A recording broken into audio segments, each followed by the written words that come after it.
As a team manager, I spend a lot of time making decisions. Thankfully, Duet lets me access business reports from SAP directly from Microsoft Outlook. Let me show you what I mean. Here's my Microsoft Outlook with Duet Reporting. Based on my various job responsibilities, I have access to team, sales, budget, and purchasing reports. Of course, any SAP report, business intelligence, or ERP report can be published to Duet. The catalogs make it easy for me to find the report I need. In this case, I want the budget report that compares my cost center's planned expenses to actual costs. I can find it in the Budget and Expenses catalog. In Duet's settings screens, I can define the report to run data on my cost center.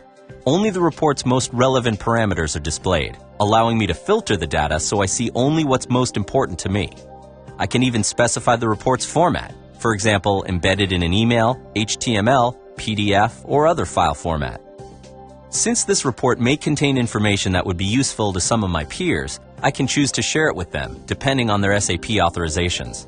Because I check my inbox regularly, I would also request to receive an email notification when the report is delivered. Let's take a look.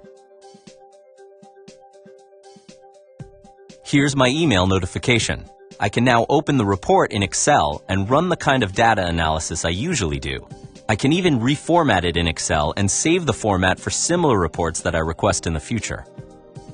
I want to stay on top of my budget, so I'm going to set this up so I receive this report every Monday and Thursday. That's one less thing to worry about. If I want to access all my reports from one place, I can just refer to my Reports folder. It stores all the reports I've requested, regardless of what type they were, whether they were ad hoc, or from a scheduled recurring run. A list of my favorites makes it easy to access the ones I refer to most. I can even pull them up offline when I'm not connected to the network. I use the reporting feature to run all kinds of reports. It's easy and intuitive and makes staying on top of the business nearly as easy as reading email.